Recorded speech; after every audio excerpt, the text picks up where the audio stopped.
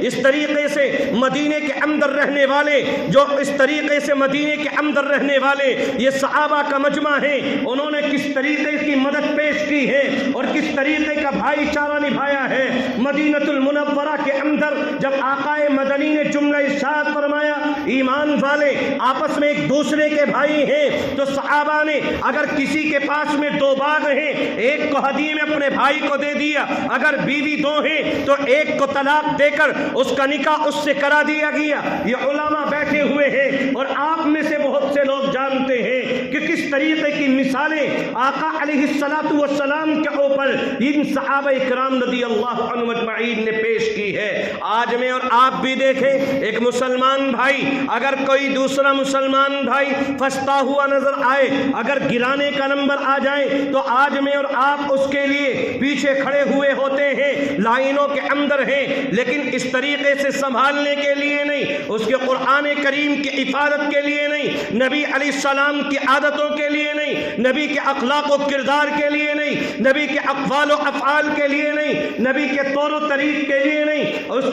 کے خلاف ہم کھڑے ہوئے ملتے ہیں۔ اس لیے میرے بھائیوں، آقا علیہ السلام کا فرمان مبارک کہ دنیا کے اندر وہ انسان کامل ایمان والا نہیں ہو سکتا کہ جس کا پڑوسی بھوک کی وجہ سے سو جائے اور وہ انسان خوب شکم شیر ہو کر کے کھا لے۔ ایک پڑوسی کا دوسرے کے اوپر کیسا حق؟ حضرت نبی اکرم علیہ السلام نے ذکر فرمایا ایک پڑوسی کا دوسرے کے اوپر یہ حق ہے کہ سیدنا جبریل امی علیہ الصلاۃ والسلام جب بھی آتے پڑوسی کا کوئی نہ کوئی حق ذکر فرما دیتے، یہاں تک کہ نبی علیہ السلام فرماتے ہیں کہ کبھی کبھی تو میرے ذہن کے اندر یہ بات آنے لگتی کہ شاید پڑوسی کا اتنا حق ذکر فرمائیں گے کہ میراث میں بھی پڑوسی کا حق ہو۔ آج دنیا کے اندر آنے کے بعد ہم دیکھ لیں اور غور و فکر کر لیں کہ ہم اپنے بچوں کو جو تعلیم دینا چاہتے ہیں، یقیناً جمعیت علماء کا یہ وقت یا کوئی بھی عالم یا کوئی بھی مولوی یا کوئی بھی مفتی آپ کو یہ نہیں بتائے گا کہ آپ اپنے بچوں کو دنیا کی تعلیم نہ دو۔ ہاں یہ وقت آپ کو یہ ضرور پیغام دے گا کہ آپ اپنے بچوں کو بہترین سے بہترین انجینئر بناؤ، بہترین سے بہترین ڈاکٹر بناؤ اور بہترین سے بہترین جج بناؤ، لیکن اسی کے ساتھ ساتھ یہ وقت یہ پیغام بھی ضرور دے گا جو آقائے مدنی علیہ السلام کا مشن ہے، جو صحابہ کا مشن ہے، جو علماء کا مشن ہے، اور وہ مشن یہ ہے کہ ہم دنیا کے اندر آئے ہیں، اللہ کی اطاعت کرنے والے بندے ہیں، ایمان رکھنے والی جماعت میں سے ہیں، تو سب سے پہلے ہم اپنے بچے کو ایمان والا بنائیں۔ اگر ہمارا بچہ ایمان والا ہوگا، قرآن کریم کا پڑھنے والا، اور میں اسی کے ساتھ ساتھ اکثر جگہوں پر یہ بات کہا کرتا ہوں کہ ہم دنیا کے اندر اللہ تبارک و تعالیٰ نے جو ہمیں موقع دیا ہے کہ ہم اپنے بچوں کو ایمان والا بنائیں، اس کے لیے ہمیں یہ کوشش کرنی چاہیے کہ ہمارا بچہ اگر قرآن پڑھے تو وہ بھی صحیح تلفظ کے ساتھ، صحیح معنوں کے ساتھ، اس لیے کہ قرآن پاک کے رب ذوالجلال نے ہمارے اوپر کچھ حقوق بیان فرمائے۔ ان علماء نے ذکر فرمایا قرآن مقدس کی اس آیت کریمہ کا سہارا لے کر کہ دنیا کے اندر آنے کے بعد سب سے پہلا حق قرآن کا یہ ہے کہ تم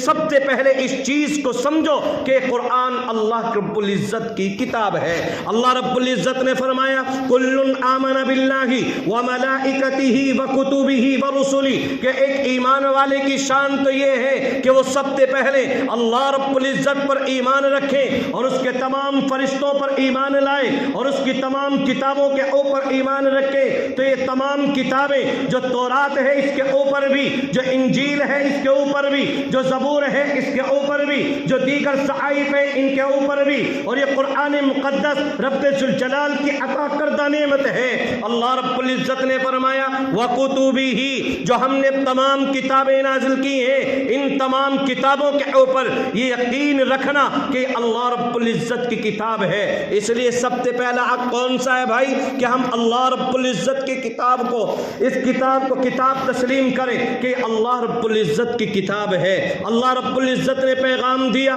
تمام کتابوں کو ماننا، اور پھر دوسری چیز اسی کے ساتھ ساتھ ہمارے معاشرے کے اندر آنے کے بعد، اس روئے زمین پر آنے کے بعد، ایک ایمان والا بھائی وہ یوں کہتا ہوا نظر آتا ہے کہ قرآن ہی تو ہے، جیسے چاہو اس کو ایسا پڑھ لو۔ نہیں نہیں، اللہ رب العزت نے فرمایا، اپنے نبی کی زبانی پیغام دیا، کل قیامت کا میدان ہوگا، اور جو قرآن کریم کو پڑھنے والے ہوں گے اور جو قرآن کریم کو صحیح طریقے سے، صحیح انداز میں دنیا کے اندر قرآن کو پڑھنے والے ہوں گے، اس لیے کل قیامت کے میدان میں بھی رب ذوالجلال ان کو بلائے گا اور یوں کہے گا اقرأ ورتقی ورتل کما کنت ترتل فی الدنیا فإن منزلک وفی روایت آخر کما قال۔ آقا علیہ السلام نے ذکر فرمایا کل قیامت کا میدان ہوگا، اور قرآن کریم کے پڑھنے والوں کو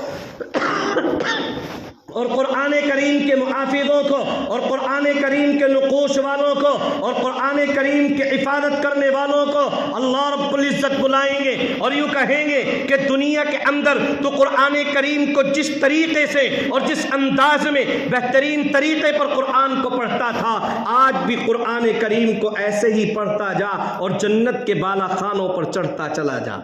دنیا کے اندر کیسے پڑھتے تھے؟ ابھی حضرت قاری صاحب نے قرآن مقدس کی تلاوت کی۔ یقیناً جو قرآن پاک کو صحیح طریقے سے، اگر قرآن کریم کو صحیح انداز میں اور صحیح معنوں کے اعتبار سے پڑھا جائے تو قرآن کریم کو ایسا مزہ آتا ہے سننے کے لیے بھی کہ قرآن کریم کو پڑھتا چلا جائے اور قرآن کریم کو پڑھتے پڑھتے اس کی زندگی ختم نہ ہو، ہماری بھی زندگی ختم نہ ہو، اور اس قرآن کریم کو پڑھتے پڑھتے اپنی زندگی کو صرف کرنے والے بن جائیں۔ اور اسی پر بس نہیں، میں اپنے ان بزرگوں کی طرف اشارہ کیے چلا ہوں کہ جو یوں سمجھتے ہیں کہ ہماری عمریں تو 50 سال ہو گئی، ہمیں تو 40 سال کی عمر گزر گئی، یا ہمیں 60-70 سال کی عمریں ہو گئی، اب تو ہم قرآن نہیں پڑھ سکتے، اب تو ہم قرآن کریم کو اپنی زندگی کے اندر نہیں لا سکتے، تو گھبرانے کی ضرورت نہیں ہے۔ آقا مدنی نے کیا پیغام دیا ان لوگوں کے لیے جو قرآن مقدس کو آہستہ قرآن کریم کو روزانہ پڑھنے کا معمول بناتے ہیں، قرآن کریم کو اٹک اٹک کر کے پڑھتے ہیں۔ آقا مدنی نے ارشاد فرمایا اللہ رب العزت ان کو دوہرا اجر عطا فرماتے ہیں، اس لیے کہ وہ جب قرآن کریم کو اٹک اٹک کر کے پڑھتے ہیں تو ایک اجر ان کو اٹکنے کا ملتا ہے اور دوسرا اجر اللہ رب العزت کی طرف سے ان کو قرآن مقدس کے پڑھنے کا عطا کیا جاتا ہے۔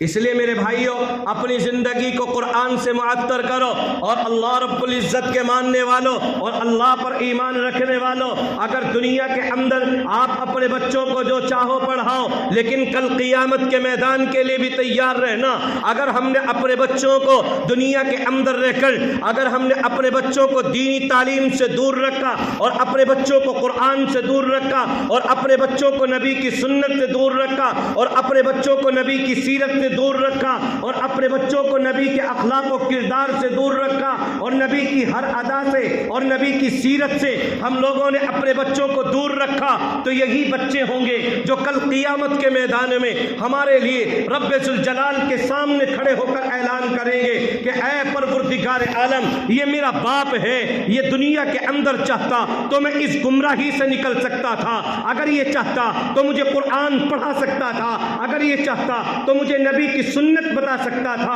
اگر یہ چاہتا تو نبی کی سیرت بتا سکتا تھا، اگر یہ چاہتا تو نبی صلی اللہ علیہ وسلم کی ادائیں میری زندگی میں معطر کرا سکتا تھا۔ اس لیے دنیا کے اندر رہ کر میں نے گمراہی کو اختیار کیا، میں نے دنیا کے اندر رہ کر اللہ رب العزت تیری نافرمانیوں میں اپنی زندگی کو لگا لیا، اس لیے میں نے آج جیسے تیرا حکم ہوگا اسی کے اوپر عمل کیا جائے گا، لیکن اے مولا میرے ماں باپ ہیں، ان کو دگنے عذاب کے اوپر اور ان کے اوپر دگنے عذاب کو مسلط کر دینا۔ اس لیے اللہ رب العزت نے فرمایا ربنا آتیہم ضعفین من العذاب والعنہم لعنا کبیرا، اے پروردگار عالم ان کے اوپر دگنے عذاب کو ڈال، اور دگنا ہی نہیں بلکہ اور ان کے اوپر ڈال دے، اور پھر فرمایا والعنہم لعنا کبیرا، ان کے اوپر لعنتوں کو بھی بھیج دینا۔ آج دنیا کے اندر رہ کر ہمارا بھائی اب کسی حلال کو حلال نہیں سمجھتا، اپنے بچوں کی خاطر حرام کو حرام نہیں جانتا، اپنے بچوں کی خاطر دن کو دن نہیں جانتا، اپنے بچوں کی خاطر رات کو رات نہیں جانتا، ان تمام سکون اور راحتوں کو ختم کر کے